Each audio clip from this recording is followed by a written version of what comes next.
그런데 그 믿음을 내가 끝까지 주 예수님을 붙잡고 있느냐 아니면 다른 것으로 변질되어 버릴 수 있다. 그 말이 쉽게 내가 예수님을 처음에 믿었는데 그 믿음을 잃어버리고 다른 것으로 바뀌어져 버리는 것은 다반사로 일어나고 의외로 쉽다. 그 말이 아주 쉬워요.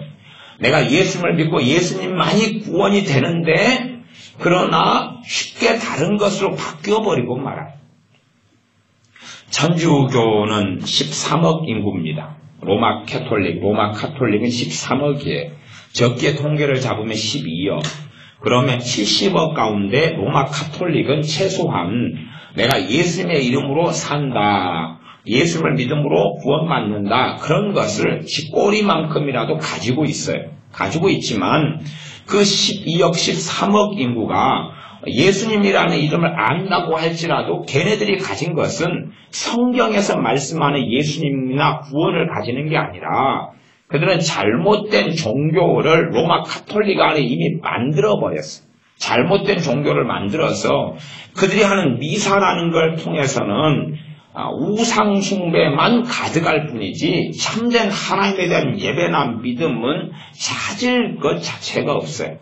그들하고 동일한 성경을 우리가 사용하고 있는데 사실은 그들은 하나님의 말씀에 성경을 읽거나 보지를 않아요. 또 본다 그래도 걔네들이 가지고 있는 건 이상한 거예요. 이제 성경을 우리가 똑같이 읽어요. 로마 카톨릭 애들도 읽을 수 있어요. 공동번역이라는 성경을 그들이 쓰지만 번역은 좀 미흡한 점은 꽤 많지만 사실 많이 나쁘진 않아요. 공동번역 성경을 보고 얼마든지 주님을 바르게 잘 믿을 수 있다. 그 말이에요. 그런데 공동번역 성경을 애들은 별로 보려고 하질 않아요. 별로 관심 자체도 가지고 있지 않아요. 그러면 로마 카톨릭 사람들은 그 안에서 자기만의 종교를 만들어 가지고 있어요. 자기만의 종교와 자기만의 의식을 가지고 있어요. 이 성경을 간혹 가다가 신부도 볼 것이고 주교도 볼 것이고 추기경도 볼 것이고 교황도 볼 것이에요. 근데 왜 여기에서 바른 믿음과 주님께 나오지 않느냐 그러면 걔네들이 가지고 있는 사상이 있어요. 사상. 어떤 것에 대한 사상이냐 그러면 성경 해석에 대한 사상이 있어요. 성경 해석에 대한 가치관, 성경에 대한 해석에 대한 신학이 있어요. 그건 뭐냐 그러면 성경은 문자적이지 않고 성경은 이건 상징으로 되어 있다는 것이 그 높은 사람들의 주장이에요. 교황이 성경을 보지만 성경은 상징이라는 거예요. 상징. 말하자면 예수님께서 나는 길이요 진리요 생명이니 나로 말미암지 않고는 아버지께로 올 자가 없느니라. 그러면 예수님께서 나는 길이요 진리다 했다. 그러면 나는 그 말도 상징이고 길이다 그 말도 상징이고 진리다 그 말도 상징이고 아버지도 상징이고 올 자도 상징이다. 극단적으로 이야기하면 예수님께서 감람산으로 가시니라. 그러면 거기서 예수님은 그 예수님이 아니라 상징 예수님이고 감람산도 상징이다. 그렇게 해버리는 거예요. 걔네들의 해석은 상징주의예요. 교황이 가지고 있는 것, 신부나 주교나 수녀가 가지고 있는 게 상징주의예요. 다시 말하면 객관성도 없고 코에 걸면 코걸이, 귀에 걸면 귀걸이다. 그런 말이에요. 베드로 사도가 물고기를 잡았어요. 153마리를 잡았어요. 그러면 153마리도 상징이고 거기에 있는 물고기도 상징이고 배 타고 고기를 잡았다는 것도 상징이고 수영했다 그것도 상징이다 그 말이에요. 걔네들이 믿는 것. 그래서 교황이라든지 주교라든지 로마 카톨릭에서는 정말로 심각하게 무엇을 공격하냐 그 말씀을 공격해요. 어떤 말씀을 공격하냐 그러면 성경을 있는 그대로 믿는 것. 있는 그대로 믿는 그것을 근본주의라고 해요. 물론 근본주의라는 신학사상이 있지만 걔네들이 그냥 모든 말씀을 있는 그대로 믿는 사람들을 근본주의라고 매도를 합니다. 천주교회들이, 교황이, 그 다음에 신부들이 매도를 해. 근본주의라고. 문자주의라고. 근본주의라고. 성경은 문자적이지 않다는 거예요. 성경은 그 말씀 있는 그대로가 사실이 아니라는 거예요. 바르게 해석해야 되는데 그 바르게 해석은 상징적으로 해석해야 한다는 거예요. 말씀의 문자 그대로 읽고 그대로 해석하는 것은 정상이 아니라는 거예요. 그것으로 교황부터 끝머리까지 다 무장했어요. 그 신학으로 무장을 했어요. 최소한은 누구는 정신 차릴 기회가 조금은 있냐 하면 평신도, 로마 카톨릭 안에 들어있는 일반 수녀도 아니고 수사도 아니고 사제도 아니고 신부도 아니고 교황도 아닌 사람들은 좀 더 일반 평교인들은 괜찮고, 괜찮다는 이야기가 그들이 구원받는다는 이야기는 아니에요. 그들은 그래도 상식을 조금이라도 가지고 있으니까, 신학으로 무장은 덜 되어 있으니까 정상으로 돌아올 기회와 가능성은 조금 더 있다 하는 것입니다. 예를 들어 이 사도행전 21장 17절을 그냥 예루살렘에 이르니 형제들이 우리를 기꺼이 영접하거늘, 그러면 상식을 가진 사람들에게는 간단하고 쉬운 이야기죠. 상식을 가진 사람들 입장에서는 예루살렘에 이르니까 형제들이 우리를 기꺼이 영접을 했다. 우리를 환영했다. 웰컴.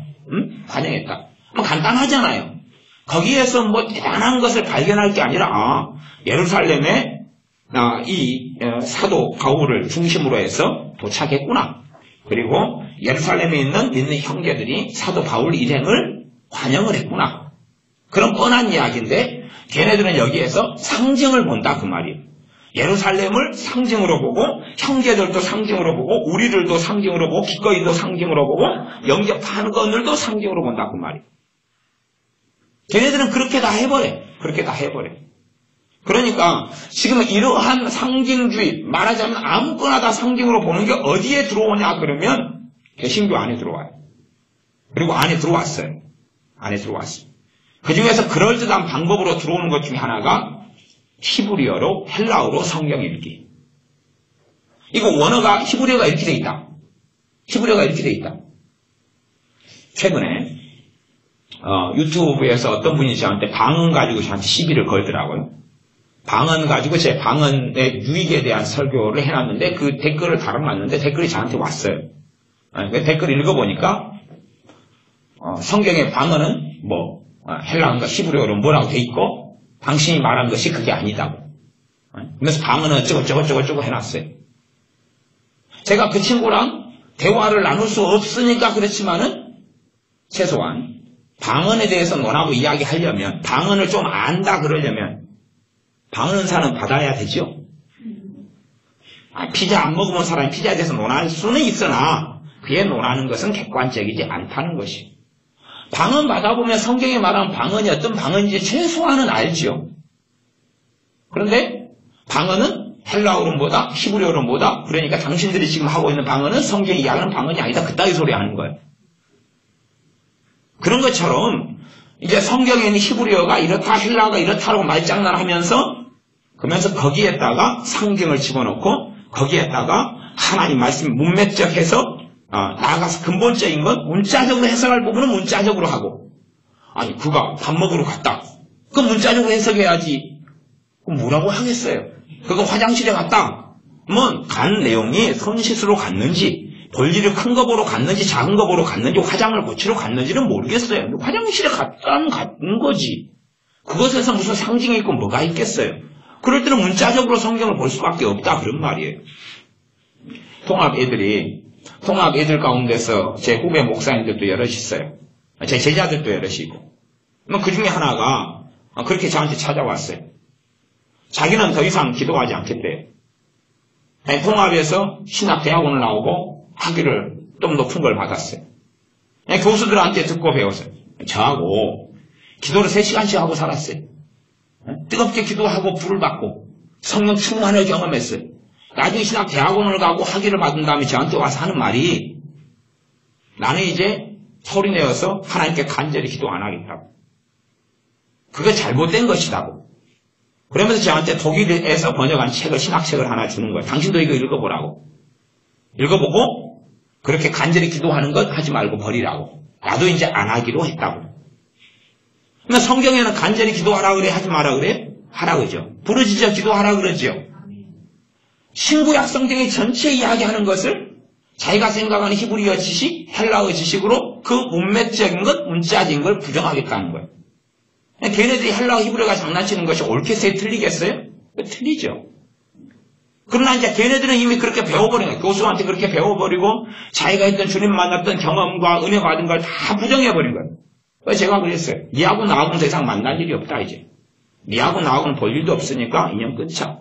그리고 끊은 지 10년이 넘었어요. 다시는 안 봐요. 볼 일 자체가 없고. 하나님 말씀을 부정하는 사람들하고는 볼 일이 없는 거죠. 더 이상 만날 일도 없는 거예요. 더군다나 그가 주의 종인데 하나님 말씀을 부정한다 그러면 다시 볼 일은 없는 거예요. 걔는 적그리스도 앞잡이로 마귀 앞잡이로 살다가 교인들도 지옥 보내고 지도 지옥에 간다는 것이니까 그렇게 가라 그 말이에요. 그렇게 정상적인 기독교 안에서 가톨릭은 이미 그렇게 상징주의로 들어가 버렸으니까 걔네들은 성경을 볼 의미 자체가 없어요. 왜? 봐도 코에 걸면 코걸이, 귀에 걸면 귀걸이니까 위대한 고항과 위대한 주교와 위대한 사제와 위대한 추기경의 해석을 들어야 돼요. 안 그러겠어요? 코에 걸면 코걸이, 귀에 걸면 귀걸이니까 자기가 해석하면 안 될 거 아니에요. 자기가 해석해서 어디로 가겠어요? 삼천포로요? 저는 지난번에 서울에서 여수로 내려가다가 강화도로 갈 뻔했어요. 길치기 때문에. 길치가 차에 타서 길치 운전수하고 그 옆에 길치 쪼수가 둘이 앉아서 여수로 레치고 그랬는데 한참 가다 보니까 이 길이 아닌가벼. 근데 표지판이 강화도 써져 있더라고요. 그래서 돌려가지고 또 빙빙 돌다가 어떻게 여수로 갔어요. 근데 후회가 되더라고요. 한 번도 평생 강화도 간 일이 없는데 그 참에 가볼걸. 물론 못 돌아오겠죠. 또 강화도에서 또 어디로 갈지는 모르니까. 근데 그런 것처럼 사람들이 길치가 되어져서 이제는 자기가 성경을 보고 이해를 못하는 거예요. 다시 말하면 믿는 신자들에게서 성경을 빼앗는 작업을 해버린 거예요. 성경을 빼앗아 버려요. 너희들은 봐도 이제 몰라. 성경 빼앗아 와. 사실은 과거에 가톨릭이 했던 일이 그거거든요. 가톨릭이 무슨 일을 했냐 그러면 성경을 일반 성도들은 보지 말아라. 볼 필요 없다. 성경은 라틴어만 해석하고 라틴어로만 번역하고 평신도들은 성경 보면 죽여버렸어요. 성경 보는 것 때문에 죽임당한 사람이 가볍게 수십만이에요. 예? 성경을 보아서 죽여버렸다니까요. 로마 가톨릭이 얼마나 악랄한 종교인지 여러분은 가톨릭의 역사를 제대로 모르시니까 잘 모르시는데 걔네들은 인두꺼비를 쓴 마귀예요. 얼마나 악랄한지 물론 개신교도 하나님의 이름으로 악랄한 일들도 종종 해왔어요. 최소한은 과거에 세계대전에 일어났을 때 히틀러하고 합작해서 유대인 학살한 사람들이 누구들이었죠? 가톨릭 신부들이었다는 것은 기본 상식을 가지고 있는 사람은 알아요. 가톨릭 신부들이 서포트해가지고 유대인 학살에 들어갔죠. 그런 악랄한 일을 해왔지요. 인두꺼비를 쓰고 있는 거죠. 왜? 그들에게는 진리가 없어요. 하나님 말씀을 보통 사람들 손에서 빼앗아버리겠다는 거예요. 하나님을 섬기는 성도님들 손에서 빼앗아버리겠다는 거예요. 일반 교인들 손에서 빼앗아버리겠다는 거예요. 마귀는 뒤에가 똑같아요. 똑같으니까요. 킹 제임스 성경 추종론자들도 마찬가지예요. 성경을 어디에서 빼앗아버리겠다는 거예요? 일반 교인들 손에서 빼앗아버리겠다는 거예요. 루터라는 하나님의 사람을 세워서 루터가 제일 먼저 했던 일이 뭐냐 그러면 독일어로 성경을 번역하는 거예요. 자국어. 독일 사람이니까 자국어로 성경을 번역한 거예요. 그러면 루터가 했던 번역은 킹 제임스가 아니네요. 그죠? 킹 제임스는 1600 몇 년? 11년인가? 그렇게 번역됐잖아요. 그렇죠? 그럼 루터가 했던 번역은 성령도 없고 주님도 없네요. 가짜네요. 루터의 성경 번역하고 그때 마침내 인쇄술의 발달과 르네상스와 합쳐서 번역돼서 일반인들의 성경을 보니까 교황이 신부가 사제들이 다 거짓말하고 있는 거예요. 성경을 보니까 상식을 가진 사람들이 보니까 무슨 말인지 알겠거든요. 정신 나간 소리를 너무 많이 미사에서 가톨릭에서 성당에서 해왔던 거거든요. 그러니 말씀을 보고 정신을 차린 거죠. 이게 아니구나. 이게 지금 현재 이제 개신교 안에도 성경 해석이 어떤 게 들어왔냐 그러면 가톨릭과 똑같은 게 들어왔어요. 킹 제임스 같은 것은 지그들이 성경은 뭐만 있다 그래요? 킹 제임스만 진짜 성경이라 그러죠. 그러면 이제 보통 사람들은 킹 제임스 성경을 영어 성경을 옛날 고전어 영어를 볼 수 있어요? 없어요? 못 보죠. 너희들은 성경 보지 마라 그 말이죠. 노인네들 성경 보지 말고 애들 성경 보지 말고 킹제임스 성경을 능숙하게 볼 수 있는 사람은 누구밖에 없겠어요? 아주 영어에 능통한 사람 소수밖에 없겠죠. 1000명 가운데 하나도 안 될 거 아니에요. 10,000명 가운데 하나 될까요? 10,000명 가운데 하나도 저는 그 정도 영어 실력을 별로 가지고 있다고 생각하진 않아요. 물론 한 장 읽는데 한 10시간 번역을 사전 갖다 놓고 요즘에 또 뭐 구글 번역기 있으니까 그런 거 사용해서 얼마나 번역하려는지 몰라도 그러면 번역을 했을 때 그것이 이미 킹제임스가 아니잖아요. 모르세요? 킹제임스 성경을 번역했는데 한글로 번역했는데 이미 그게 킹제임스가 아니잖아요. 번역 자체를 하지 말고 킹제임스 자체로 먹어버려야 되죠. 그래야 될 거 아니에요. 말하자면 그러면 결국은 그 킹제임스를 볼 수 있는 영어권 사람 말고는 성경 보지 말라는 이야기예요. 보려면 그 영어권을 쓰는 사람처럼 돼버리라는 이야기고. 그래서 걔네들이 이제 편법으로 이제 한글 킹제임스를 번역했어요. 하고 한글 킹제임스도 완벽하다. 이제 완벽한 거 베레베 이렇게 다 만들어지네요. 결국은 과거 교황과 과거의 가톨릭에서 했던 일이 성경 빼앗는 작업인데 마귀는 똑같은 거예요. 말씀을 빼앗는 거예요. 그러니 천주교 신자들의 공동번역이라는 그런 대로 좀 미흡하긴 하지만 충분히 주님을 알고 충분히 주님을 예배하고 만날 수 있는 성경을 보질 않아요. 왜? 해도 너희들은 성경 제대로 번역하고 해석할 수 없고 이해할 수 없어. 왜? 상징이니까. 알레고리니까. 상징이니까. 풍류니까. 유비니까. 너희는 할 수 없어. 그래서 사실은 유비 관우 장비 중에 유비가 태팡이었죠. 유비는 비유다 그 말이 비유. 은유, 메타포라 그 말이에요. 그래서 유비 관우 장비 유비가 아니고요. 어려운 말 쓰니까 또 저도 그래서 사실은 인물적으로는 조조가 마음에 드는데 꼭 조조만 아침에 영화를 볼 때 할인해준다. 그래서 옛날에는 왜 조조가 삼국기에 나오는 조조가 아침마다 할인해주나. 그리고 옛날에 한 몇십 년 전에는 궁금했던 적이 있어요. 그래서 유머를 보니까 또 동의가 되더라고요. 장비 관우가 유비파가 또 열받아가지고 장비가 화냈다 그러잖아요. 조조만 할인해줘 나는 안 해주고. 그래서 성경을 빼앗아버리는 작업을 해요. 목회자들도 성경을 어떻게 하냐 그러면 해석을 난잡하게 해요. 성경의 간단하고 단순한 하나님 말씀을 지저분하게 막 만들어요. 그러니까 설교를 강해 설교 같은 거 좀 듣다 보면 성경이 굉장히 어렵거든요. 어려우니까 성경 보는 것을 포기해요? 열심히 봐요? 포기해요. 봐도 몰라. 그러니까 성경을 아주 난잡하게 만들어요. 그래서 사도 바울도 나는 하나님 말씀을 혼잡하게 아니한다. 그런데 혼잡하게 하는 자들이 있어서 신앙을 무너뜨리고 하나님 말씀을 무너뜨리는 거예요. 가톨릭 애들이나 신부나 교황이나 이런 애들 혼잡하게. 성경이 문자적이지 않아. 문자적인 건 문자적인 거. 주님이 나로 인하여서 구원받는다. 그러면 그게 문자적이죠. 그게 뭐겠어요 도대체. 거기서 나란 것은 뭐 어쩌고 예수님만이 이야기하는 게 아니라 전 세계 모든 종교가 섬기는 신은 다 나라 그런 것이다. 그런 상징이다. 그런 것처럼 이제 개신교회 안에 루터로 인하여 종교교육을 해서 프로테스탄트가 되어서 그 가운데 정말로 말씀을 쫓아가는 사람들이 다시금 일어서게 됐는데 그 사람들 안에 다시금 뭘 끌고 들어오냐 그러면 이 상징주의를 다시 끌고 들어와요. 가톨릭이 걸었던 그 길을 다시금 개신교회 안에가 깊이 지금 들어와 있어요. 깊이 들어와 있어요. 신학교에 가면 이 상징주의가 중심을 잡고 있어요. 중심을 잡고 있어서 걔들이 문자적으로 하나님 말씀 문자적인 건 문자적인 거고 비유인 건 비유인 거 아니에요. 주님께서 십자가에 달리시기 위하여 골고다 언덕길을 걸어가실 때에 여자들이 막 우니까 주님께서 울지 말아라. 그럼 그게 무슨 상징이겠어? 울지 말한 거. 그 다음에 나를 위하여 울지 말고 너희 자녀를 위하여 울어라. 그 말씀 그대로죠. 대신 해석은 약간 어려울 수 있잖아요. 그치요? 왜 내 자식을 위해 울라는 걸까? 내 자식 때에는 뭐가 일어나니까요? 예루살렘의 심판이 임해서 AD 70년에 멸망이 찾아오니까.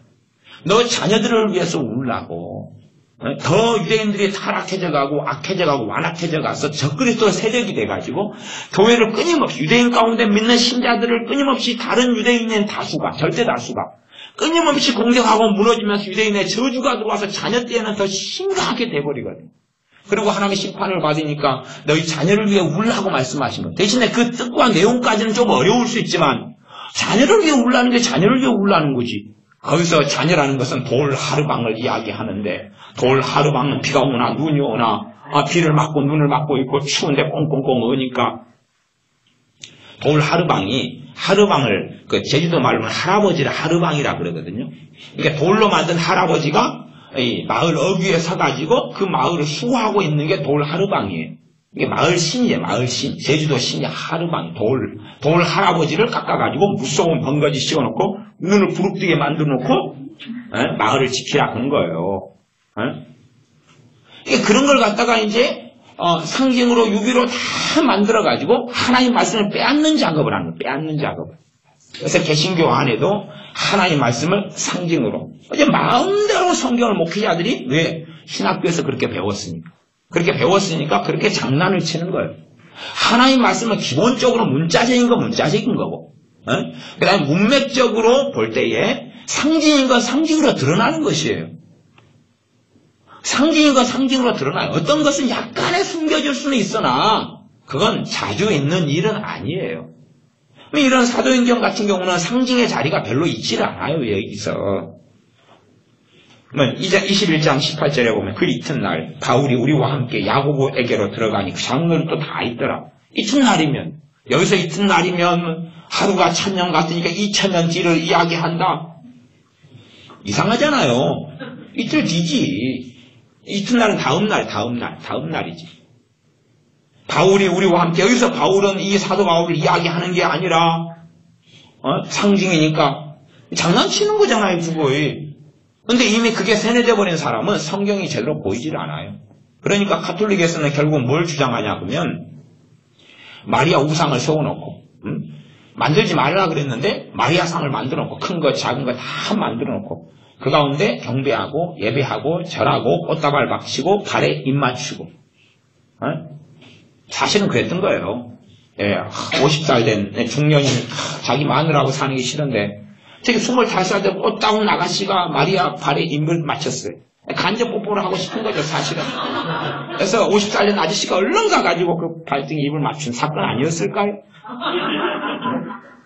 그런 것처럼 만들지 마라 그러는데 만드는 거예요. 왜? 만들지 마란 말씀이 뭐예요? 상징이거든요. 그러니까 만들지 말란 우상 만들지 말라는 게 해당이 없는 거예요. 마리아가 요셉과 결혼했어요. 목수 요셉과 결혼해서 애를 여기서 나오는 21장에 나오는 18절에 야고보에게로 들어가니 그 야고보가 마리아하고 요셉의 결혼 생활에서 나온 야고보거든요. 이 야고보나 유다나 자식을 많이 낳았어요. 다산했어요. 다산. 많이 낳았어요. 다산 정리학교는 아니고요.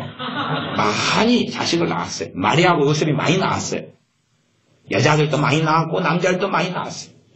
주님께서는 마리아에게 나신 것은 마리아의 배만 빌리신 거예요. 빌리신 거. 처녀 때에 성령으로 잉태되신 거. 요즘은 과학이 참 발달해서 배만 빌려가지고 태어나오는 것을 우리는 다 경험하고 알고 있죠. 중국 같은 데는 알바로 이렇게 다른 애를 내가 뱃속에서 키워가지고 10개월 동안 낳아주고 이렇게 하면 한 3,000만 원 주고 1,500만 원 준대요. 그 알바하려고 대학생들이 그 돈 벌려고 애를 쓴대요. 처녀로 다른 부부의 추정란을 배에다가 데리고 있는 거예요. 여기서 키우는 거예요. 갖고 낳아주는 거예요. 내 애가 아닌 남의 애를. 이거 대리모라 그래, 대리모. 그래서 그런 걸 해가지고 심지어 자기가 처녀인데 결혼하기 싫고 애는 가지고 싶어요. 그러니까 다른 데서 수정했던 다른 정자와 난자를 해가지고 나한테 해가지고 여기서 애를 놓으려고 그래요.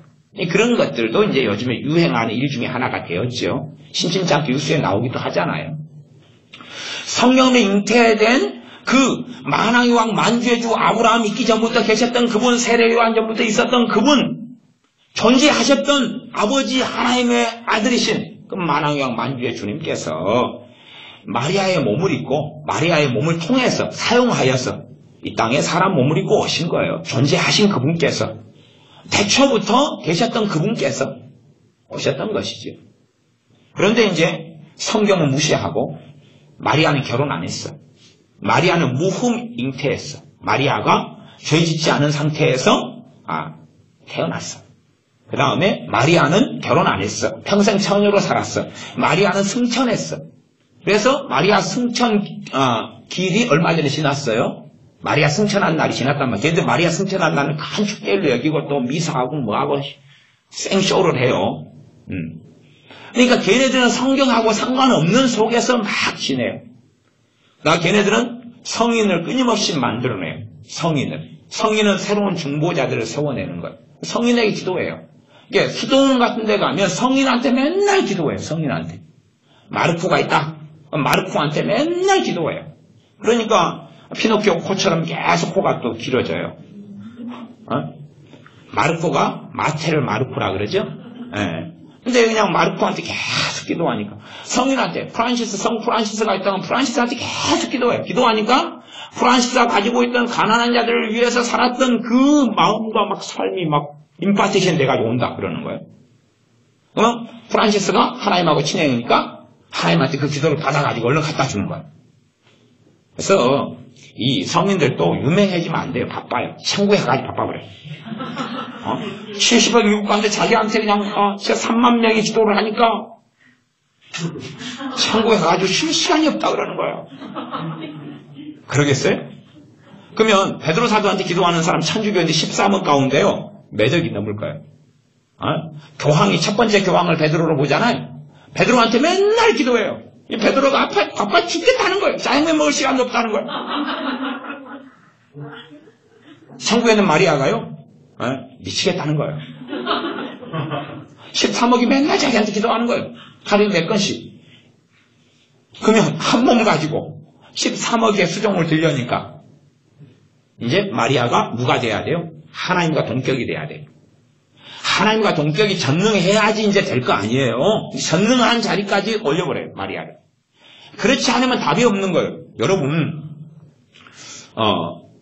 여러분이 서비스 센터에서 근무하는데 여러분 고객 상담을 하루에 1000명씩 와요. 감당됩니까? 못 됩니까? 안 되지요. 근데 고객 상담을 마리아한테는 13억이 하는 거예요. 매일. 마리아가 감당이 안 되니까 전능한 하나님의 능력을 입어버려야 돼. 전능해져 버려야 돼. 마리아가 어느 날 이 머리에 두건을 쓰고 있다가 천국에서 떼구를 쳐버렸어요. 안 해! 카카오톡이나 이런 사이트에 보면은, 카페에 뭐 있잖아요. 그거 보면은, 한 애가 성질 나가지고 자기 머리를 뚜껑을 벗어가지고 탁 집어 던지니까 대머리가 되잖아요. 그것처럼 마리아가 그냥 성질 나가지고 쓰고 있는 것 탁 집어 던져보면 13억 명이 매일 자기를 괴롭히는 거예요. 맨날 이거 해달라 저거 해달라. 여러분 1000명이 여러분한테 요구 조건을 해도 여러분 감당 못하겠죠. 천국 간다고 뭐 위대한 존재가 됩니까? 13억 명이 맨날 쫄르니까 13억 명 이름을 다 외우고 있어야 되는데 제가 군대 가가지고 방위병하고 현역이 섞여있는 군대에서 생활했는데 방위병에서 퇴근하니까 걔네들 이름을 안 외워도 돼요. 현역에도 이름을 외워야 되는데 숫자가 한 60, 70명 돼요. 그러니까 이름을 순서대로 외워야 돼요. 저 고참에서부터 쫄병까지. 간부 이름은 기본 옵션이고. 그러니까 그거 이름 외우는데도 막 머리털이 빠져버려요. 제가 군대 있을 때부터 머리가 빠졌어요. 그걸 3일 주면서 그 다음부터 막 두드러 패기 시작하는데 골치 아프더라고요. 근무를 세워야 되니까 이름을 다 외워야 되거든요. 이름을 병장 누구누구, 병장 누구누구, 병장 누구누구, 병장 누구누구, 병장 누구누구, 상병 누구누구, 상병 누구누구, 상병 누구누구, 일병 누구누구, 일병 누구누구, 자기보다 고참은 다 외워야 돼. 쫄병도 외워야 돼. 이병 누구누구, 이병 누구누구, 이병 누구누구 이상입니다. 하고 다 외워야 되는데 어렵더라고. 근데 마리아가 아프리카 어디 누구누구 어느 도시 누구누구 13억을 다 외우고 있는 거예요. 마리아 노릇 해먹겠어요? 여러분이 마리아가 그래서 때려친다고 타노스 진작이 냈다니까요. 성 프란시스 미쳐버리겠다는 거예요. 자기한테 맨날 기도하는데 자기는 힘이 없는 거예요. 기도에 받아줄 힘이 없는 거예요. 자기만 맨날 찾으면서 해달라는 거예요. 빨리 예수님한테 달려가라는 거예요. 그 성 프란시스가 요즘에는 또 교황이 프란시스가 되니까 또 특별히 더 많이 청원이 많다는 거예요. 아까 13명 얘기하면 3억이 자기한테 매달리고 있다는 거예요. 3억이. 프란시스 성인이시여 내 기도를 들어주시옵소서 중보하여 주시옵소서. 3억이 그러고 있으니까 프란시스가 환장하겠다는 거예요. 이름 바꿨다 그래요 요즘에. 프란시스코로 바꿔다. 프란시스코. 그러니까 프란시스코한테 이제 해야 돼. 프란시스코한테. 자꾸만 성경을 변개시키는 거예요. 상징을 가지고 변개시켜서 이상하게 만드는데 그게 교회 안에 들어왔어요. 들어와가지고 하나님 말씀을 난잡하게 만들고 혼잡하게 만들고 상징적으로 만들고 그걸 이용하기 최고 좋은 게 당신들은 무식해서 히브리 헬라어 모르시는데요. 헬라어 원어는 이렇게 돼가지고 이 원어의 어원은 이렇게 되고 히브리어는 이렇게 돼 있는데 이것은 뭐라는 뜻인데 이건 이렇게 돼가지고 이쪽에서는 이렇게 쓰였고 저쪽에서는 저렇게 쓰여가지고 이렇게 됐고 설라문에 이렇게 됐는데 당신은 이걸 모르니까 그런데 이렇게 해가지고 듣다 보니까 멀미가 나요. 아이고 목사님 말씀에 찬성할라요 그냥. 아이고 결론만 이야기하셔. 다 믿을 테니까. 도무지 못 알아먹겠네. 그렇게 해서 이제 그런 해석을 몇 번 듣다 보면 성경을 보면서 이게 히브리어가 이게 아니다던데 간절히 기도하라 간절히가 어쩌고저쩌고인데 기억은 다 안 나겠는데 이거 아니다며 해석이 잘못되어 있다며 번역이 잘못되어 있다며 그러는 거예요. 아니 나는 알라리 꼴라리 해서 밥을 먹었는데 알라리 꼴라리 해서 제공했던 요리사가 실력이 좋아가지고 알라리 꼴라리에는 내가 자주 이용하기로 했다. 그러면 그 알라리 꼴라리가 뭐겠어요? 식당이지. 안 그러겠어요? 뭔가를 몰라도 앞에 단어 뒤에 단어만 알면 상식적인 깊이 있는 건 몰라도 여기서 알라리 꼴라리까지만 하면 당신이 나를 놀려? 알라리 꼴라리?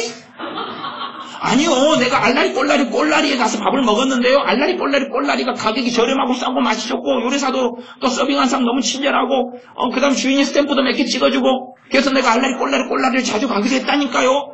그게 뭔데? 알라리 꼴라리 식당요. 레스토랑이었어요. 아니 앞뒤 문장만 보면 알라리 꼴라리가 뭔지 알잖아요. 근데 그걸 갖다가 히브리어 원어, 헬라어 원어가 알라리 꼴라리인데 알라리 꼴라리는 사람을 놀릴 때부터 사용하기 시작해가지고 알라리 꼴라리 식당 이름을 지은 사람이 손님들을 놀리기 위해서 썼던 말인데 그래서 그 이름을 들을 때는 불쾌하고 기분이 나빠지면서 알라리 꼴라리 그러냐 그 말이에요. 아니 히브리 헬라어 몰라도 그냥 눈만 부르분 안 떠도 그냥 살꿈 떠도 아니 예루살렘의 이론이고 예루살렘의 이론은 지금 어디 갔어요 도대체. 그 예루살렘이 하늘에 있는 호성 예루살렘인데 그래서 이때는 입신한 이야기입니다. 입신했던 야고보가 기다리고 있어요. 아니 성경을 계속 장난을 치는 거야 하나님 말씀을 가지고. 그러니까 이상한 신학 더러운 신학 난잡한 것에 섞이지 않은 사람은 알아먹고 배워버린 사람은 이제 광증이 들어와 버려. 광증이 들어와서 정신병, 광견병 주사 20방 맞고 나왔어요, 신학교에서. 그러니까 갑자기 여름 되니까 혓바닥이 나와요. 우와, 갑자기 지나가니까 우리 이사금 지사님 같은 물고 싶어요. 갑자기 근처에 가면 물을 뜯고 싶어요. 갑자기 왜 그러지? 왜 그럴까 내가? 또 물고 싶어요, 갑자기. 그 옆에 있는데 여러분 잘 아셔야 돼요. 갑자기 있는데 막 남편이랑 아내가 막 애들이 엄마를 물고 막 그러잖아요. 그게 주사 맞은 거예요, 그거에. 이 광견병이 돌아와가지고 막 무는 거예요. 가는 무는 애들도 물잖아요. 애들이 친구한테 물려가지고 온 거예요. 그 친구 해가지고 그 광견병 그것도 걸려가지고 또 놀다가 한번 물었는데 그게 와가지고 그런 거예요. 혓바닥이 길게 나오고 그러면 또 의심해 봐야 돼요. 눈알이 갑자기 막 풀려가지고 빙빙빙 돌잖아요. 눈이 빨개지고. 그럼 밤에 게임했을 수도 있는데 그 광견병 걸린 애한테 물렸을 수도 있어요. 조심해 봐야 돼.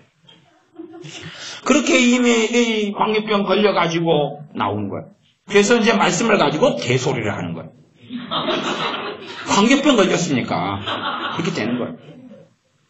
이게 이제 히브리서 21장, 야곱 사도행전 21장 같은 경우가 이런 경우는 이제 어떤 거냐 하면 사도 바울 일행이 예루살렘에 갔어요. 3차 전도행을 마치고. 그래서 놀라운 복음의 역사가 있고 구원의 역사가 있고 주님을 만나는 것이 있고 교회들이 곳곳에 세워지고 성령의 놀라운 역사가 있었어요. 그런데 예루살렘에 있는 믿는 사람들 그걸 인정할 수 없다는 거예요. 그걸 인정할 수 없다는 거예요. 그리고 사도 바울이 오면 가만두지 않겠다는 거예요. 누가요? 예루살렘에 있는 교인들이 그러는 거예요. 예루살렘에 있는 같이 예수님 믿는 사람은 같은 편이 돼줘야 되잖아요. 특별히 복음에 사역자가 되고 복음의 종으로서 주님을 수종 들고 왔으면 고생했습니다 해야 되는데 이 가만두지 않겠다는 거예요. 교회가 믿는 사람들이 그런 것이 이미 이 사람들도 어디에선가 물렸어요. 잠잘 때 모기도 조심해야 돼. 따끔하고 간지러웠는데 물려버린 거예요.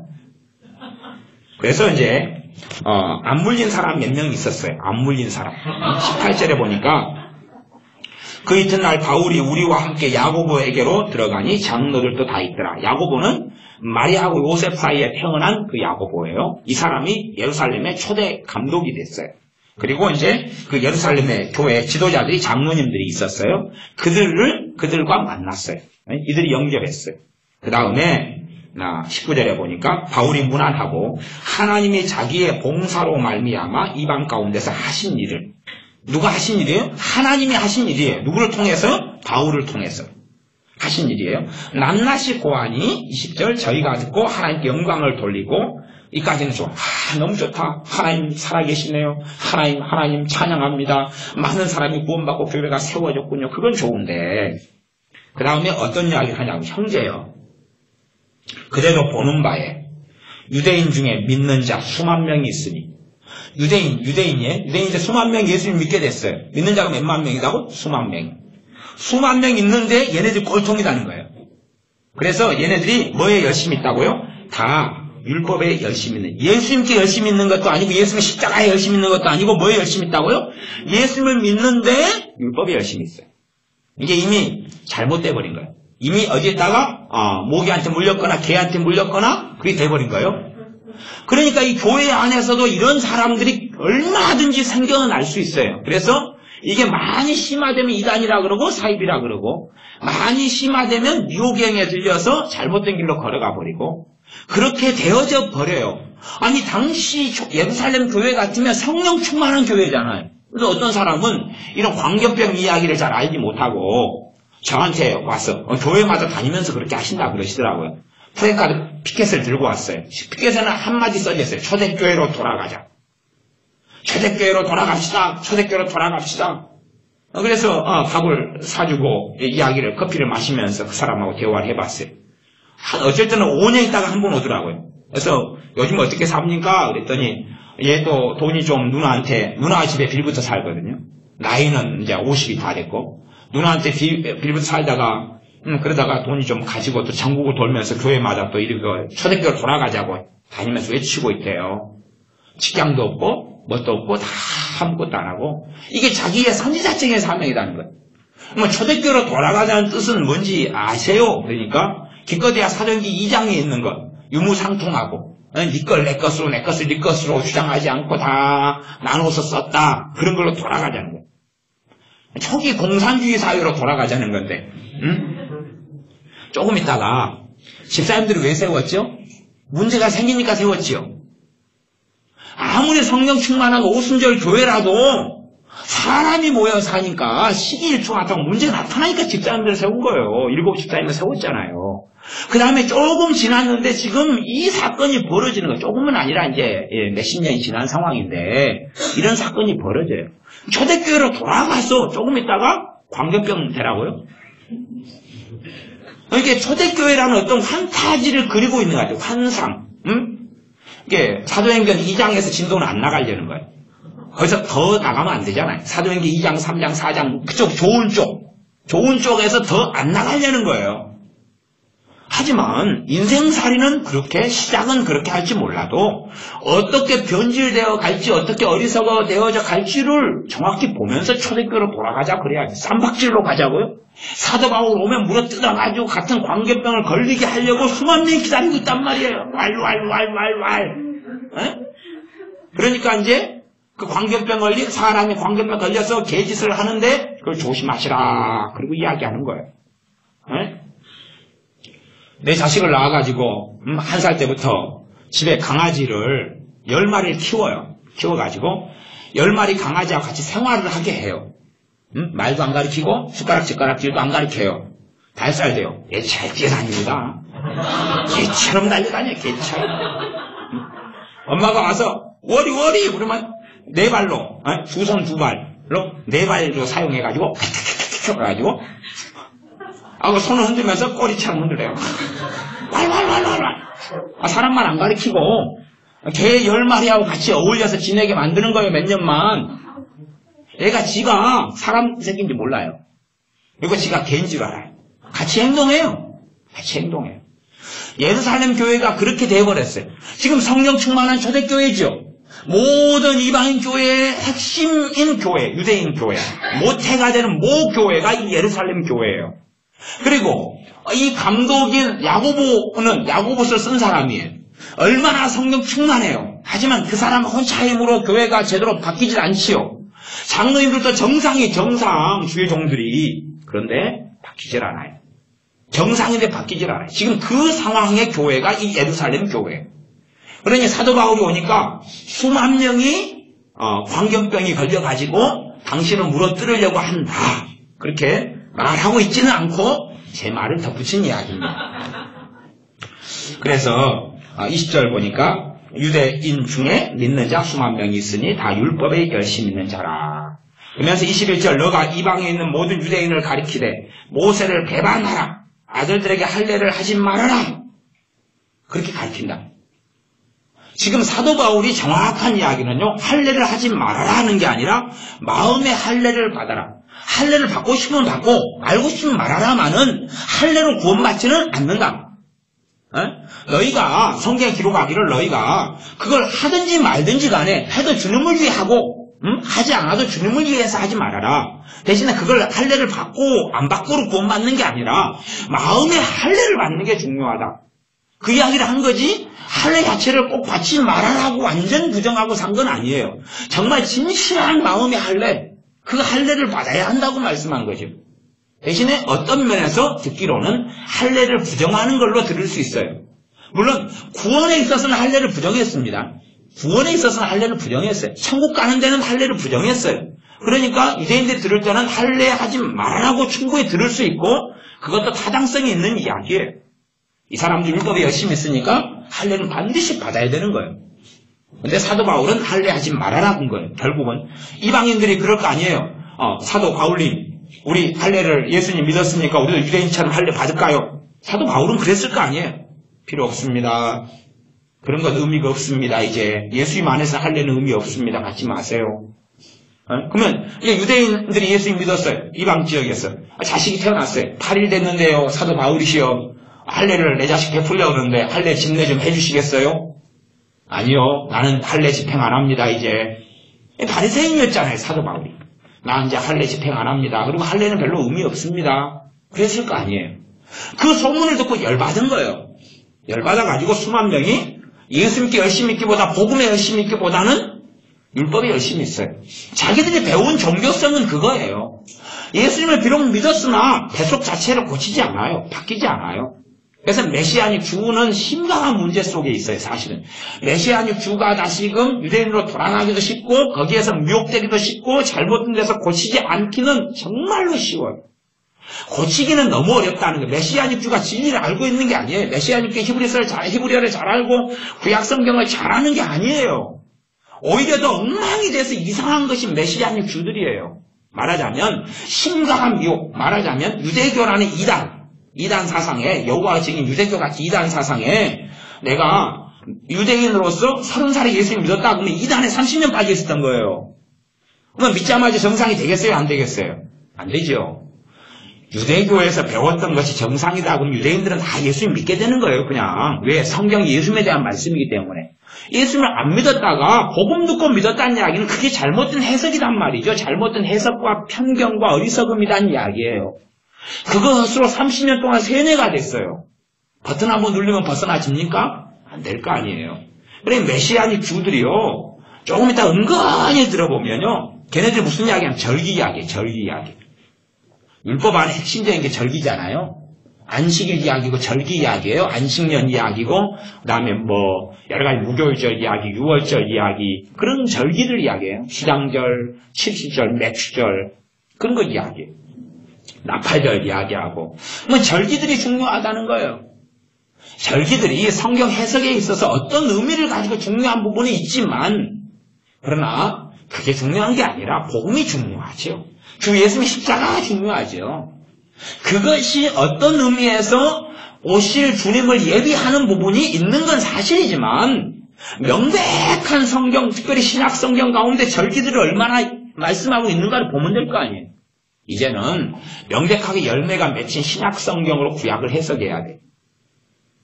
그림자 보고 해석할 거예요? 비누가 어떤 커튼 뒤에 비누가 있어서 보니까 커튼을 통해서 보니까 시커먼 그림자가 비쳐요. 그럼 그걸 가지고 커튼이 꾸불꾸불한 커튼이니까 비누가 꾸불꾸불하게 보일 거 아니에요. 저 뒤에 있는 물체는 꾸불꾸불하다. 그렇게 할 거예요? 이미 저 뒤에 있는 게 비누인 줄 알면 꾸불꾸불하게 보이더라도 그것은 커튼을 통해서 보이는 거기 때문에 꾸불꾸불하지 진짜로는 반듯한 직사각형 직육면체다. 그렇게 말해야 될 거 아니에요. 그리고 여기서는 커튼을 통해서 보이는 윗면은 거기가 장미 그림이 그려져 있는 비누인데 장미는 지금 안 보이지만 이미 다 본 사람은 저 커튼 뒤에 있는 거는 위쪽 면에는 장미가 그려져 있는데 커튼을 통해 볼 때는 지금 다 검게 보이지만 사실은 빨간색 비누예요. 그렇게 해서 본 걸 가지고 이제 그림자로 보이는 그것을 이야기해줘야 될 거 아니에요. 그것만 보고 있는 사람은. 신약 성경은 이미 본 거란 말이에요. 되어진 일을. 그 다음에 구약에 있는 거 커튼 뒤에 비추는 걸 보고 이제 설명을 해줘야 되는데 그렇게 설명하기 가장 좋은 성경 중에 하나가 히브리서예요. 구약 성경에 벌어졌던 사건을 대제사장이 무엇인지 예표가 구약의 율법이 예표가 무엇인지를 많이 드러내고 있어요. 구약 성경을 볼 수 있는 해석이 담겨있는 게 히브리서인데 그렇게 해서 구약을 봐야 되는데 다 집어 던져버리고 구약 안에서 자기끼리 상징과 유비와 비유와 뭔 걸 만들어내가지고 생쇼를 하죠. 요즘도 쇼쇼쇼 하는가요? 그 생쇼가 많기 때문에 쇼쇼쇼가 망해버린 거예요. 요즘에 쇼쇼쇼 안 할 거예요. 하참인가 누군가 옛날 쇼쇼쇼 진행했었는데 망해버렸어요. 이제 생쇼가 너무 많으니까 쇼가 많아지니 이제 군중들이 많이 흩어져 버리잖아요. 다 율법에 열심히 있는 자라. 21절. 너가 이방에 있는 모든 유대인을 가르치되 모세를 배반하고 아들들에게 할례를 하지 말고 또 규모를 지키지 말라 한다음을 저희가 들었도다. 규모를 지키는 게 중요한 게 아니라 복음을 지키며 주 예수님을 따르는 게 중요하다 그 말이 이제. 근데 얘네들 율법에 열심히 해서 율법의 내용 가운데 하나가 규모거든요. 음식을 뭘 먹을까? 어디 가서 부정한 것을 만지고 시체를 만졌으면 어떻게 손을 씻을까? 어떻게 이렇게 내가 안식일을 범했으면 어떻게 이것을 처리할까? 뭐 이런 것이 정결의식이고 이런 게 또 구체적인 사항들 속에 규모라는 것이 있거든요. 그런데 그런 거에서 과거에 무당 같은 면 그런 규모를 참 많이 가지고 있어요. 무당은. 어디 나가서 우리도 재수 없는 사람이 장사하는데 옛날에 들어왔다가 처음 첫 손님인데 물건도 안 사주고 나가면 종업원한테 그러죠. 소금 뿌리라고. 그게 규모란 말이에요. 규모. 재수 없다 소금 뿌려라. 그래야지 소금을 왜 뿌리냐고 액땜을 한다면 액땜. 부정 타가지고 그날 내내 장사가 안 되는 상황이 벌어질지 모르니까 소금 뿌려가지고 액땜을 해가지고 장사 안 되는 걸 막으라 그 말이에요. 소금 뿌리는 이유 중에 하나가. 그런 것처럼 얘네들이 율법 안에서 성경에 있는 규모가 있는데 그것을 자기 마음대로 해석을 해요. 그래가지고 그것을 철두철미하게 지키고 살아요. 그걸 철저하게 지키면 복음으로 구원 안 받고 그 규모 지킴으로 이들은 구원받게 되니까 어느 때부터 예수를 믿는 자지만 어느 때부터 이들은 뭘로 변해버리겠어요? 불신자로 변해버려요. 율법에 열심히 있으니까 잠깐 동안은 무엇으로 남아요? 신자로 남아요. 잠깐 동안은. 어느 때가 되면 율법에 열심히 있는 걸 통해서 어느 때가 되면 무엇이 되어버리냐면 불신자가 되어버리는 거예요. 그러니까 사도 바울이 성령 충만해서 복음을 전하고 말씀을 증거한 것을 절대 알아보지 못해요. 알아보지 못하고 나쁜 놈, 이단, 나쁜 놈, 죽일 놈 그렇게 된 거예요. 아니 하나님이 지금 함께하는 사도 바울을 통해서 구원의 역사를 이방 교회에 이방인들이 일으키고 있는데 이들이 보니까 나쁜 놈이에요. 지금 이 유대인 믿는 사람의 눈으로는 사도 바울이 나쁜 놈이고 도둑놈이고 죽일 놈이고 저주받을 사람이고 그렇다 그 말이에요. 이미 다 성령의 역사를 분별하는 눈 자체가 사라져버려서 정상으로 뭔가를 보거나 알아볼 수 자체가 없어요. 그렇기 때문에 어떤 사람이 예수를 믿은 다음에 이렇게 변질되어 버리는 것은 유감스럽게 꽤 쉽습니다. 초대교회라 할지라도 그랬어요. 초대교회라 할지라도 그렇게 돼버리니까 야고보 같은 감독이 어떻게 바꾸지를 못하는 것입니다. 그러니까 오히려 그들에게 비유 맞춰주는 것으로 조건을 제시해요. 사도 바울에게요, 걔들한테 우리 눈 가리고 아웅하자. 그럼 눈 가리고 아웅하자. 그 사도 바울도요, 덕을 세우려고 눈 가리고 아웅해줘요. 사도 바울이 여기서는 성경에 정확히 안 써있는데 아웅 그리고 안 써있네. 이게 사실은 26절하고 27절 사이에 있어야 되는데 아웅 그리고 해야 되는데 눈 가렸지롱 아웅 그래야 되는데 그까지는 없는데 그래서 이제 이 야고보 감독하고 장로님들이 걱정을 참 많이 합니다. 그래서 22절에 걱정을 하기 때문에 그러면 우리 어찌할꼬? 그러면 어찌할꼬? 큰일이세 큰일. 당신들이 와서 교회가 세워지고 회개하고 구원받는 사람 많아지는 게 너무 감사한데 당신들 와가지고 또 사고가 생기게 됐어요. 그 어찌할꼬? 안 와야 되는데 왜 왔어요? 그 말이거든요. 이게 말길 때 안 와야지. 21장에서 앞에서 말기잖아요. 그때 안 와야 되는데 거기서 사고를 일으키는 거예요. 또 사도 바울이 가가지고 나는 그냥 예수 믿어 죽기도 각오했다 그러고 들어가 버리는 거죠. 성령이 뭐 통해서 가지 말라 그러는데 아니요 나 죽을라요 그리고 그래도 안 죽잖아요. 그래서 이런 것 때문에 감옥에서 또 몇 년 있고 그러는 것이에요. 사역을 못하고 감옥에서 몇 년 있지요. 물론 합력하여 선을 이루어서 이때 서신도 쓰고 더 기도하고 구원을 위해 더 많은 이방인들의 구원을 위해 중보도 더 많이 할 수 있었고 그랬지요. 그러나 안 겪어야 될 일 중에 하나였다. 저는 그렇게 봅니다. 어찌할꼬 저희가 필연 그대의 온 것을 들으리니 우리의 말하는 이대로 하라. 그러면서 이제 아웅하자. 당신이 율법 잘 지키고 있고 규모도 잘 지키고 있다고 한번 쇼를 하자. 그래서 우리 사도 바울께서 쇼를 또 하셨어요. 옛날부터. 그래서 서운한 네 사람이 우리에게 있다. 저희를 데리고 가서 결례를 행해라. 율법의 의식 가운데 하나예요. 결례를 행해라. 그리고 저희를 위하여 비용을 내어서 머리를 깎게 하라. 사도 바울도 갱그레에 서운한 게 있어서 머리 깎았죠? 그래서 우리가 이 머리 깎은 사람을 볼 때마다 경건한 마음으로 봐야 됩니다. 혹시 서원해서 하나님 앞에서 머리를 깎았을 수 있어요. 그 사도 바울도 지금 4명의 머리를 깎아줬어요. 그러니 미용사들과 이발사들은 자부심을 가지고 하나님의 일을 한다고 생각해도 좋습니다. 대신에 빡빡이로 깎아야지 특별한 하나님의 일이 되는 것입니다. 그래서 전에 외국인이 어느 이발소에 갔더니 이발소에서 뭐라 그랬죠? 뭐라 했어? 와시오 그랬어. 와시오. 그 사람 충청도 사람이었는가? 와시오? 그랬어요. 그래서 그 사람이 의자에 딱 앉으니까 와시오 그러니까 자기는 영어로 와시오 너 뭘 보고 있냐 그렇게 들린 거예요. 그래서 앞에가 거울이 있잖아요. 이발소에서는 미러 그랬어요. 거울 보고 있다고. 그랬더니 그리고 눈을 감았는데 이발사가 다 밀어버렸어요. 그래서 눈을 외국에 떴더니 빡빡이가 있는 거예요. 빡빡이가. 자기가 미러가 영어로 거울을 미러라 한단 말이에요. 미러 보고 있다. 와시오 그러니까 미러 그러니까 다 밀어버려 바리깡으로. 빡빡이로 밀어버려야지 사도 바울을 쫓아가는 거예요. 사도 바울은 4명의 머리를 돈 내가지고 밀어버렸잖아요. 빡빡이로. 사도 바울도 옛날에 또 빡빡이로 서원한 다음에 한 게 있었어요. 그러니까 이 구약의 율법의 규례, 율법의 규모를 지키는 쇼를 했어요. 그렇게 해서 율법 지금 다 지키고 있다. 사도 바울이 그렇게 보여달라고 하니까 이 예루살렘 교회는 누가 권위를 가지고 있어요? 이 야고보와 장로님들이 권위를 가지고 있어요. 이방인의 사도일 뿐이니까. 그러니까 이도 순종하는 모습을 보여주는 게 덕을 세우는 거예요. 물론 본인이 찬성하는 부분은 아니지만 그렇게 한다 해서 죄가 되는 건 아니니까. 하지만 진리의 걸음과 길은 아니에요. 그러나 거기에 합쳐서 야합하고는 사실은 틀려요. 그리고 거기에 합력하여 이제 덕을 세워주는 길을 걸어갔어요. 왜 분란과 싸움을 이렇게 봐야 되겠어요? 안 되겠어요? 교회 안에 분란과 싸움을 일으키면 안 되니까. 그래서 이름에 따라 주었어요. 그 결과로 24절에 보면 비용을 내어 머리를 깎게 하라. 그러면 모든 사람이 그대에게 대하여 들은 것이 헛된 것이고 그대도 율법을 지켜 행하는 줄로 알 것이라. 사도 바울이 율법 안 지키거든요. 누구의 율법을 지키냐 그러면 그리스도의 율법을 지켜요. 구약의 율법이 아니라 그리스도의 법을 성취하고 있어요. 그리스도의 율법을 지키고 있어요. 그리스도의 법을 지키고 있지 모세의 율법을 지키지 않아요. 모세의 법을 따르지 않아요. 그리스도의 법을 따르요.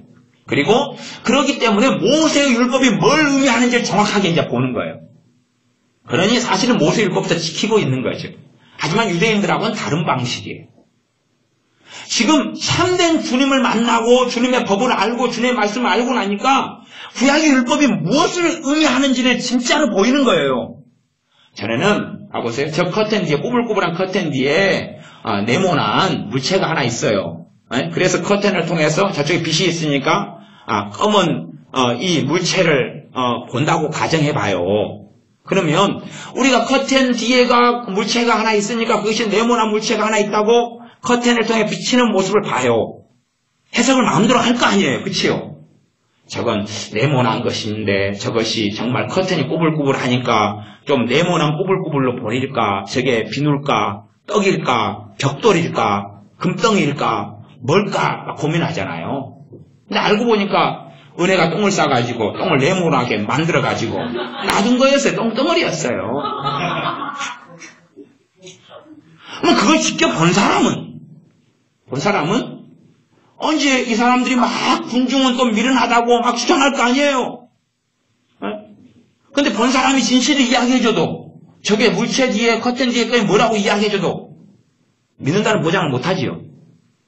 이미 군중 심리가 막 적용돼 버린 사람은 더군다나 그러면 저게 이제 똥이 아니라 저게 황금이었어요. 근데 유감스럽게 안에서 3명이 방구를 껴버렸어요. 냄새나는 진한 방구를. 그러니까 이 사람들이 추측하는 거예요. 저 뒤에 있는 물체에서 냄새가 풍기는 것이다. 물론 3분이 진하게 방구 낀 분들은 오리발을 내밀기를 원하시죠. 내게서 나오는 냄새가 아니고 저기에서 나오는 냄새다. 그거에 근거로 해가지고 군중은 또 미련해질 수 있다 그런 말이에요. 그러니까 사도 바울은 율법을 정말 지킨 사람이에요. 율법은 하나님의 뜻이고 하나님의 말씀이거든요.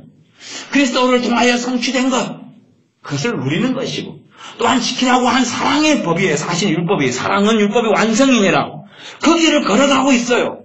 그런데 유대인이 율법을 지키는 방식하고는 달랐어요. 왜? 유대인들은 율법의 진정한 의미를 볼 수 없고 알 수 없었기 때문에 그래요. 그러니까 사도 바울은 그 설명해주고 있어요. 서신자들과 말씀을 통해서요. 그러나 유대인들은 알아먹지 않아요. 더군다나 율법에 열심히 있는 이 사람들은 정말 율법에 열심히 있는 게 아니라 자기식의 율법에 열심이지. 참으로 율법에 열심히 있으면 하나님이 인정하는 율법의 열심은 주 예수님을 만나게 돼요. 율법을 통해서. 왜? 이 율법이 곧 나에게 대해서 한 말씀이니라 그랬거든요. 그러나 유대인 믿는 사람은 그 길을 걷지 않았어요. 그러니 이들이 걷는 길은 하나님과 다른 길이었고 어긋난 길이었어요. 그러니 예수님 믿는 많은 사람들이 말씀이 사라져버리고 자의적인 성경 해석에 들어와 버리고 그러면서 종교성이 교회 안에도 얼마든지 만들어질 수 있고 내게서도 종교적인 신앙, 종교적인 예수님 믿는 생활이 얼마든지 만들어질 수 있어요.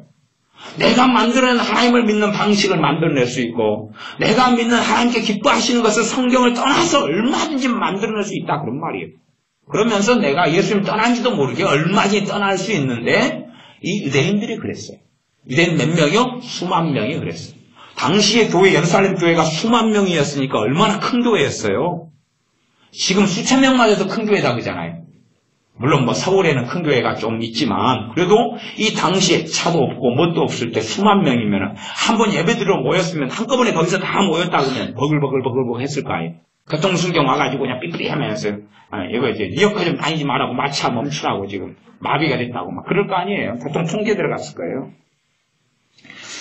그래서 율법을 그대로 지켜 행하는 줄로 알 것이라 그러면서 이방인들에게는 우상의 제물과 피와 목매어 죽인 것과 음행을 피할 것을 결의하고 편지했으니까 이방인 걱정하지 말고 당신은 지금 이들이 난장을 피우지 않도록 이들에게 좀 맞춰달라. 그렇게 요구한 거예요. 야고보 감독이 장로들과. 그래서 바울이 시키는 대로 했습니다. 바울이 이 사람들을 데리고 4명 이튿날 저희와 함께 결례를 행하고 성전에 들어가서 각 사람을 위하여 제사 드릴 때까지의 결례의 만기된 것을 보아니라. 그렇게 됐어요. 근데 그래도 사고 났어요.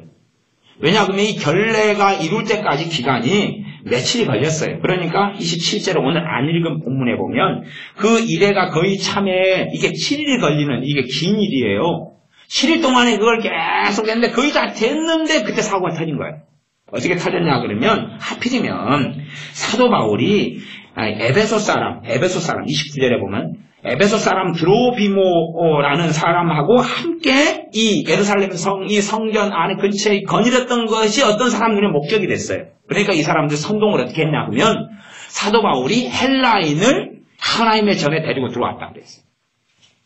그냥 어쩌다가 지발로 걸어 들어온 건데, 그러니까 사도 바울하고 좀 만나서 대화를, 커뮤니케이션을 좀 했는지 몰라요. 그러니까 선동을 어떻게 했냐 그러면 바울이 데리고 들어왔다. 뭐 하려고 데리고 들어왔냐? 성경을 더럽게 하려고 데리고 들어왔다. 이 헬라인을 성경을 더럽게 하려고 데리고 들어왔다. 그러니까 이 사람을 잘못된 사람이다. 그러니까 선동을 해버렸어요. 그러니까 군중은 미련하잖아요. 아 그렇구나. 증거를 가지고 이야기하잖아요. 이 에베소 사람 로마 사람이잖아요. 또 헬라 사람이라 그러기도 해요. 그래서 28절에 보면 외치되 이스라엘 사람들아, 선동을 하는 거죠. 선동을 해요. 이스라엘 사람들아 도우라, 이 사람은 각처에서 우리 백성과 율법과 이것을 해방하여 모든 사람을 가르치는 그 자인데 또 헬라인을 데리고 성전에 들어가서 이 거룩한 곳을 더럽게 하였다. 아니 우연히 만나가지고 대화 좀 했는데 그걸 보고 딱 선동을 하는 거예요. 그러니까 사람들이 오 아멘 그래가지고 사도 바울을 붙잡아가지고 끌고 가가지고 이제 31절에 보면 저희가 그를 죽이려 할 때에 죽이려고 하는데 군사가 출동하죠. 천부장이 군사대로 출동해 소문 듣고 그래서 죽이려는 걸 막지요. 그런 일이 벌어져 버려요. 눈 가리고 아웅하려는데 또 사건은 터지고 마는 것입니다.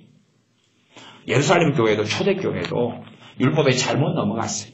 그리고 잘못된 길을 들어갔어요. 그러니까 우리도 사실은 근신하고 깨어있지 않으면 얼마든지 잘못된 길을 걸어갈 수 있어요.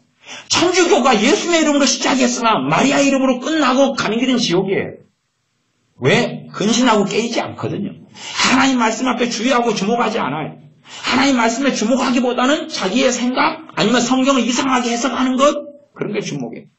우리가 어떤 목회자의 설교를 제 설교라면 어떤 목회자의 설교를 많이 들을 수 있어요. 그러면 정말로 그가 말씀에 주의하는 종인지를 확인해야 돼요. 어떤 목회자가 아무리 성경을 잘 해석한다 해도 다 맞겠어요 어디? 사도 바울이 성경을 해석한다 해도 100% 맞는다는 보장은 못할 거예요. 계시로 기록된 말씀은 100% 맞지만 그가 설교할 때에 뭐 기억이 좀 알쏭달쏭해서 사무엘 선지자를 사무올 선지자 그렇게 말할 수도 있고 그럴 거 아닙니까? 전에 그 스미스 위글스워스 목사님 같은 경우는 성령님을 갖다가 홀리 스피리트 그래야 되는데 그 홀리 스피리트 그랬대요. 근데 그 홀리가 뭐냐 그러면 거룩한 영, 성령이신데 거룩한 그럴 때 홀리는 HOLY인데 스미스 위글스워스 목사님은 홀리를 HOLLY라고 그랬어요. HOLLY라고 했어요. 그 홀리는 뭐예요? HOLLY? 생각 안 나는 거예요? HOLLY가 뭐예요? 기억했다가 까먹었네. 뭐 건불떡이 뭐 이런 건가요? 아니면 어제 식당에 가니까 홀리스 써져 있던데 HOLLYS 써져 있던데 그거 하여튼 매콤한 거 뭐 이런 거 이야기한가요? 네. 하여튼 그렇게 스미스 위글스워스 목사님이 말했다 그래요. 그러니까 이렇게 거룩하고 말하자면 성령 충만한 분도 틀릴 수 있잖아요. 그렇죠? 그러니까 어떤 사람이 했다 해서 그의 의견과 견해가 아니라 하나님 말씀이 드러나게 하나님 말씀이 명백해지고 뚜렷해지고 깨달아지고 그로 인하여서 결과가 내가 주님을 더 사랑하게 되어지고 그렇게 되어져야 되는데 그렇지 않고 종교적으로 변화되는 길을 얼마든지 갈 수 있다 그런 말이에요. 예루살렘 교회도 그렇게 변했다면 또 나아가서 소아시아에 있는 7교회 가운데 5교회 이상이 그런 길을 걸어갔다면 지금 우리도 그런 길을 얼마나든지 걸어갈 수 있기 때문에 사도 바울이 뭐라고 경고하냐 그러면 두렵고 떨림으로 너희 구원을 이루라라고 말씀하는 거예요. 심지어는 이 사도 바울이 예루살렘에 오기 전에 에베소 사람들과 함께 작별했잖아요. 그 장로님들과 작별했잖아요. 작별할 때에 사도 바울이 뭐라고 하냐 그러면 장로님들의 믿음 좋은 당신들 가운데서도 못된 놈이 나타날 것이다.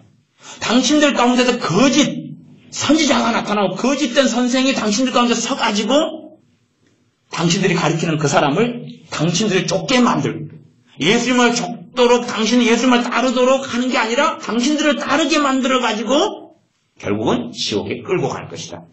당신들 가운데 그런 사람이 있을 것이다. 그렇게 사도 바울이 예언하거든요. 에베소 교회의 장로님들 주의 종들이 얼마나 성령 충만한 사람들이에요. 근데 그런 사람들도 그런 일이 벌어지고 말아요. 그러니 우리가 근신하고 깨어있어서 처음 내가 주님 믿고 만났을 때 믿음을 끝까지 지키고 유지해야 됩니다. 끝까지 지키고 유지해 변질되지 않도록 주 예수님만으로 구원받습니다. 내 행위와 내 행함과 내 선행으로 구원받을 수 없어요. 그것은 불가능해요. 아무리 거룩하고 깨끗하고 선행을 많이 하는 사람도 하나님의 영광이란 하나님께서 원하는 하나님의 의라는 기준에는 이룰 수 자체가 없어요. 그게 이룰 수가 없어요. 하나님의 의를 이루려면 결국은 예수님께서 행하신 걸 통해서 받는, 예수님이 나를 위해서 행하신 그 의를 입는 수밖에 없어요. 그것 말고는 길이 자체가 없어요. 그러지 내가 의롭게 살고 깨끗하게 산 거 80%, 예수님 믿는 거 20% 합쳐져가지고 구원을 완성한다고 말도 되지 않는 소리예요. 내가 하나님께 드리는 어떤 아름다운 것이라 할지라도 그건 정말로 다 아름다운 것이 아니에요. 단지 예수님의 의를 입은 다음에 성령님께서 내게 역사하셔서 아름다운 것을 성령의 도우심과 역사하심으로 이루어갈 수 있어요. 그건 이제 그 다음에 우리가 하나님께 드려야 될 의로움이 될 거예요. 그러니까 정말로 구원받는 것은 그 의로움 때문이 아니라 예수님 때문에 믿음으로 얻는 의로움, 하나님이 옳다 인정하시는 그 의로움만으로 구원받아요. 그 다음에 그걸 받는 사람이 성령님이 임하시고 그 사람의 삶 속에 열매가 조금씩 때론 많이 나타나죠. 그렇게 해서 그 사람이 하나님의 자녀로 서서 하나님의 나라로 들어가는 것입니다. 또 우리의 삶 속에 내가 하나님 말씀을 자의적으로, 상징적으로, 마음대로가 아니라 상징이 되는 부분은 상징으로 보는 것이 되는, 앞뒤 문맥이 그렇게 돼 있는 거예요. 앞뒤 문맥이. 어떨 때는 선지자에게 너가 무엇을 보느냐, 그러니까 어떤 그릇이 북쪽으로 기울어져 있는 걸 보나이다. 그러면 그거 상징 아니에요. 그러니까 상징이니까 하나님께서 뜻을 설명해 주잖아요. 뒤에가 내가 그것은 뭐라고 무엇이기다. 아, 그렇습니까? 설명해 주면 아, 그것이 그런 거구나. 그리고 알 수가 있다고 말이에요. 어떤 거 설명 안 돼 있지만 이 모든 마지막 일이 이 세대에게 돌아가리라. 그러면 이제 그것은 이 세대가 도대체 이 세대일까? 아니면 또 다른 의미가 있을까? 이런 부분에 이제 고민이 될 수밖에 없어요. 근데 그런 부분은 좀 난해한 거고, 그런 부분은 이 세대가 이 세대를 다 이야기하는 게 아니라 이 세대의 의미가 지금 살아있는 사람들 이야기하는 것보다는 악하고 죄악되고 마지막 세대 전체를 가리키는 것이거든요.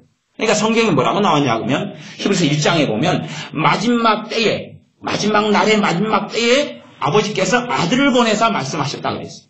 그러니까 아들께서 오신 다음부터 주님이 재림할 때까지는 어느 때예요? 마지막 때고 마지막 세대라고 그래요. 그러니까 그렇게 다른 말씀을 가지고 성경을 살펴보면 알 수 있어요. 대신 그까지 알기는 좀 어렵다고 말이야. 많이 어려울 수도 있지만.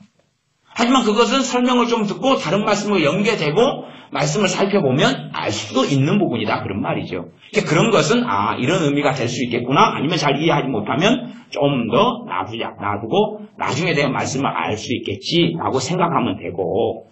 그러나 문자적인 건 문자적인 거고 상징적인 건 상징적인 거고 문맥 속에서 얼라리 갔는데 맛있다.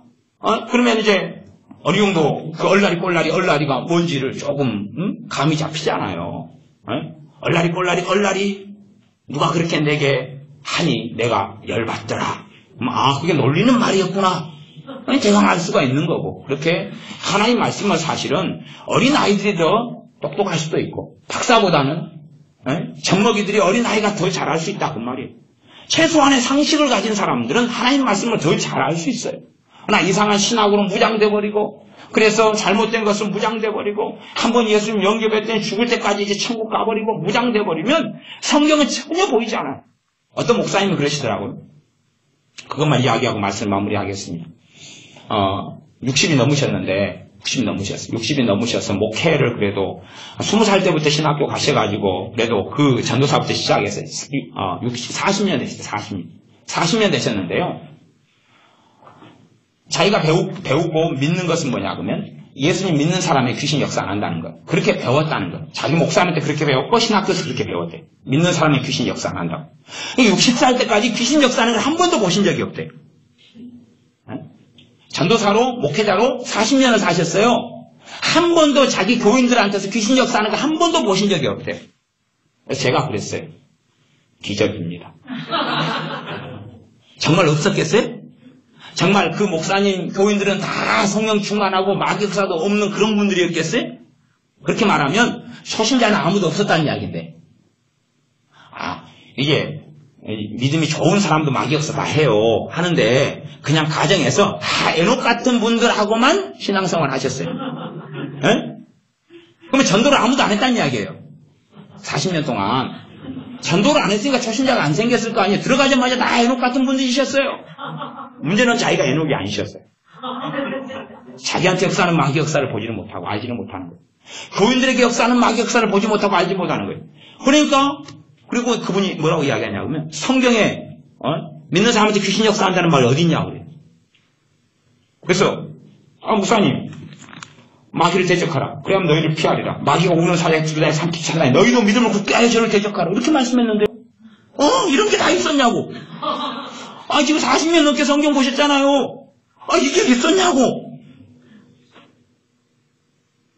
우리의 씨름은 혈과 육에 대한 것이 아니오. 난 그렇게 안 봤는데 그것이 마귀에 대한 이야기였어요?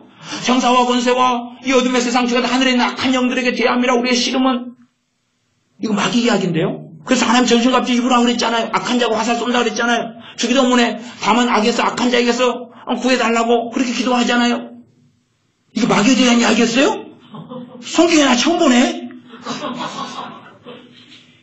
이상한 걸로 무장이 돼버리니까 보이질 않는 거예요. 보이질 않아요. 그래서 그런 이야기를 하셔요. 그래서 제가 그런 걸 경험하면서 이상한 걸로 무장이 돼버리면 볼 수가 없는 거구나. 볼 수가 없는 거구나. 이게 성경에서 볼 수가 없으니까 믿는 사람에게는 귀신이 역사 안 한다. 그래서 이제 좀 할 일이 없으면 심심하잖아요. 심심해. 그래서 목사님들에게 설문조사를 받아봤어요.